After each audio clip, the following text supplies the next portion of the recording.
Shashi sir, मैं पहले आपसे एक छोटी टिप्पणी ले लूं, फिर नागेश सर के पास चलता हूं। सर, ये जो पूरा प्रकरण है नवाब मलिक को लेकर के जो चिट्ठी लिखी जा रही है, ये कैसे इसको देखा जाए? क्या कुछ है मामला वहां पर? क्या चीज, क्या चर्चा चल रही है इसको लेकर के? नहीं, एक बात बहुत साफ है इसमें कि नवाब मलिक का बेल, उनको बेल मिलना, ये एक सहमति से लिया गया डिसीजन है। मतलब जब अजित पवार एनसीपी से टूटकर ये भाजपा के साथ चले गए, एक नाथ शिंदे सरकार में उप मुख्यमंत्री पद लेकर बैठ गए, तो उस दौरान उनकी जो भी चर्चा हुई होगी उस एग्रीमेंट का ये हिस्सा है। अगर वो हिस्सा नहीं होता तो मुझे नहीं लगता नवाब मलिक बाहर आ पाते ऑन हेल्थ ग्राउंड। वो आए हैं, वो इसलिए आए क्योंकि केंद्र और राज्य सरकार ने उनके बेल को लेकर ज़्यादा आपत्ति नहीं दिखाई। तो ये एक बात है, तो अंडरस्टैंडिंग तो तब से ही हो गई है। तो बाहर आने के बाद स्वाभाविक रूप से नवाब मलिक का अजित पवार के साथ जाना, इसमें कोई गलत बात दिखाई नहीं देती, वो स्वाभाविक है। और ये भी स्वाभाविक है कि शरद पवार से लेकर, मतलब जो ओरिजिनल एनसीपी है, तो शरद पवार इसका विरोध नहीं करेंगे, क्योंकि नवाब मलिक शरद पवार के बहुत करीबी है।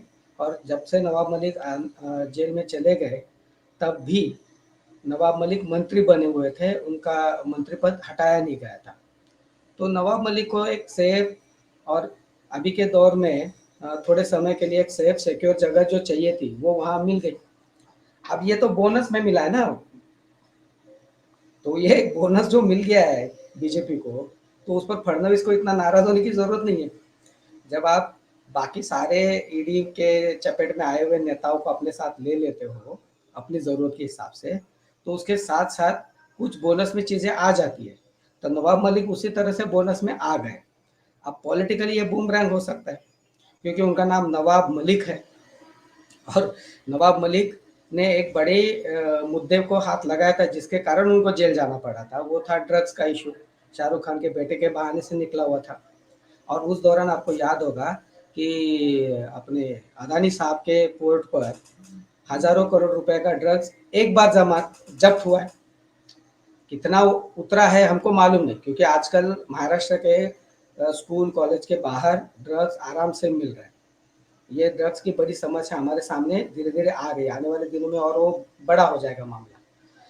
और महाराष्ट्र की सरकार के नाक के नीचे ड्रग ट्रैफिकिंग आराम से चल रहा है, गृह मंत्री देवेंद्र फडणवीस के नाक के नीचे। ठीक है, ये सारा बैकग्राउंड है। इस बैकग्राउंड पे अगर नवाब मलिक चले जाते हैं, जिनको आप देशद्रोही कह रहे थे, जिनके खिलाफ में आपने बड़ी मुहिम चलाई थी, तो आप अभी क्या करोगे? तो अंडरस्टैंडिंग अपनी जगह पे है, और जनता को एक दिखावे के लिए एक चिट्ठी लिख दी है।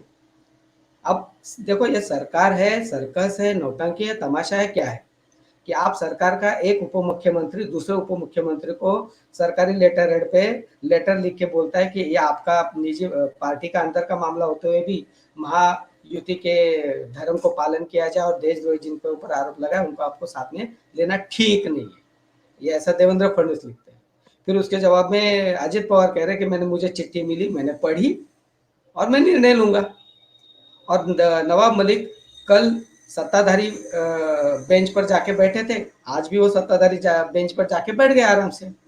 वो तो कुछ बोलेंगे नहीं क्योंकि वो बेल पर है।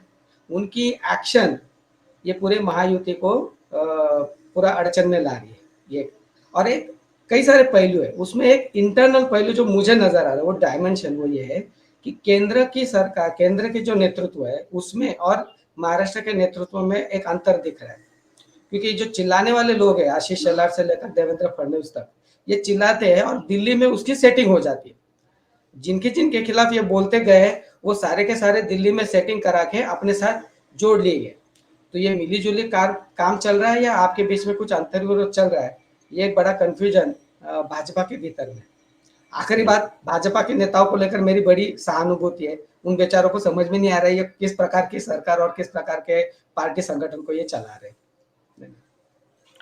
जी, शशि सर, ये एक चीज और देखने में आ रही है, शरद पवार गुट का इस पर कोई रिएक्शन नहीं आ रहा। जो एनसीपी शरद पवार गुट वाली है उस पर कोई रिएक्शन नहीं दे रही है।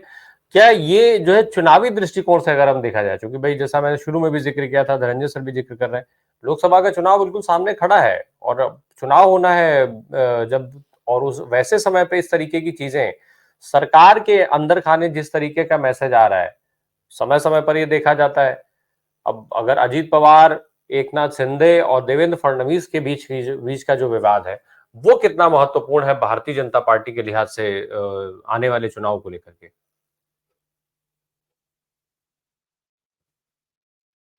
नहीं, इसमें शरद पवार की पार्टी का, एनसीपी का बहुत ज़्यादा कोई स्ट्रांग रिएक्शन नहीं आना, मैंने पहले कहा, जैसे स्वाभाविक है। सीधी सीधी अगर बात कही तो जितेंद्र आव्हाड का ही स्टेटमेंट आया हुआ है ना। इसलिए स्वाभाविक है कि मैंने जब ये फूट पड़ी थी एनसीपी में तथाकथित, तभी भी मैंने कहा था कि शरद पवार की राजनीति बहुत दूर की राजनीति रहती है। और मेरा अभी भी मानना है, उन्होंने अपने जितने भी सरदर्द थे, मतलब पॉलिटिकली जितनी भी लाइबिलिटीज थी, अभी आने वाले चुनाव के लिए बन सकती है, वो सारी लाइबिलिटीज को आउटसोर्स कर दिया बीजेपी के पास। भाजपा ने तात्कालिक फायदा उठाते हुए इन सारी चीजों, सारे लोगों को अपने साथ ले लिया। अब 5 राज्य के चुनाव के जो भी नतीजे आए हैं, उस नतीजे आने के बाद भाजपा के भीतर अब ये बात आ रही होगी कि मध्य प्रदेश में जिस तरह से उन्होंने विधायक तोड़ फोड़ खरीद फरोख्त करके अपनी सरकार बनाई, और उसके ऊपर अगर थंपिंग मेजोरिटी आ जाती है तो एक ठप्पा लग गया नैतिकता का उसके ऊपर कि भाई लेजिटिमाइज हो गई। तो महाराष्ट्र में भी जिस तरह से ये खोखे सरकार बनी है, जो भी इसको बोलते हैं आप, हाँ, उसको भी ये लेजिटिमाइज कर सकते हैं। ये भाजपा के भीतर की चीज मुझे दिख रही है। इसलिए अभी आने वाले दिनों में ये सारे जो अलायंस पार्टनर है उनकी जरूरत नहीं है। ये भाजपा के भीतर अभी जोर से चलेगा कि भाई अजित पवार ये सारे लोग जो है, इनको कितना समय हम लोग ढोएंगे, तो कुछ ज्यादा समय ढोने की जरूरत नहीं है, उनको जल्दी हमको किनारे लगाना पड़ेगा। वो एक बात हो जाएगी। दूसरी बात यह कि एक सरकार इतनी जल्दी गिरने वाली नहीं है, अभी तो मुझे नहीं दिख रहा है। तो सरकार अभी लोकसभा चुनाव तक खींचो, और लोकसभा के आते आते अपने पक्ष में भाजपा ज्यादा से ज्यादा सीट बार्गेन कर ले। तो अभी ये नवाब मलिक वाले एपिसोड में भी अजित पवार के ऊपर वो दबाव रहेगा कि भाई आप हमारे भरोसे पे मंत्री हो, आप हमारे भरोसे पे बाहर हो, अंदर नहीं हो, जेल में नहीं हो, तो आपको इतना इतना हमारा मानना पड़ेगा। तो आप इतना लड़ सकते हो, इतना नहीं लड़ सकते हो। तो वो सारा खेल अभी चलेगा। लेकिन एक बात पक्की है कि महाराष्ट्र के भीतर ये जो नैतिकता का बात भाजपा वाले जो करते थे, उनको कहने का कोई अभी अधिकार बचा नहीं है। वो सारी बेशर्मी की हदें पार कर चुके हैं। संसदीय राजनीति में ये शब्द थोड़ा सा कठोर होगा, लेकिन इससे और अच्छा शब्द मुझे नजर नहीं आ रहा कि भाजपा ने संसदीय राजनीति की सारी हदें जो है पार कर ली, इतने बेशर्म हो चुके हैं। और उतनी बेशर्मी से वो नवाब मलिक को छोड़ भी देते हैं, उसके ऊपर राष्ट्रद्रोह का आरोप भी लगा देते हैं, और साथ में रख के फिर एक चिट्ठी भी लिख देते हैं, और सरकार में भी बने रहते हैं। ये सब कुछ एक साथ कैसे चल सकता है? अगर आप राष्ट्रभक्त हो तो आप अदानी से शुरुआत करो, और उतना अगर आपकी हिम्मत नहीं बनती है तो कम से कम नवाब मलिक आपके सत्ता पक्ष में नहीं बैठेगा, ये तो देखो। अब 2 दिन तो बैठ लिए, तो अब जो बूंद से गई वो हौद से नहीं आती। इसके बाद अगर फडणवीस और ये सारे लोग आने वाले लोकसभा चुनाव को दिमाग में रखकर ये भाजपा, ये एनसीपी के ये तमाम लोगों को, दागी मंत्रियों को थोड़ा सा किनारे भी रखने की कोशिश करते हैं, तो भी ये दाग अभी मिटने वाला नहीं है, दाग इनके ऊपर ही रहेगा। तो परसेप्शन के मामले में यस, महाराष्ट्र में भाजपा एकदम बैकफुट पर है, भाजपा की ज्यादा चलने वाली है नहीं। भाजपा का पूरा जो कॉन्फिडेंस है वो अपनी यंत्रणा उनके कब्जे में होने पर ही है।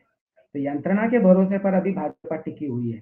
तो लोकसभा चुनाव में भी इसी यंत्रणा के भरोसे पर वो कुछ सीट जीत पाएगी। अदरवाइज पब्लिक परसेप्शन या पब्लिक सपोर्ट भाजपा के पक्ष में आज की तारीख में उतना नहीं है। और धनंजय की जी ने जो बात रखी थी राम मंदिर वाली बात, तो वो तो निकल गया ना मामला, भी वो तीर निकल चुका है।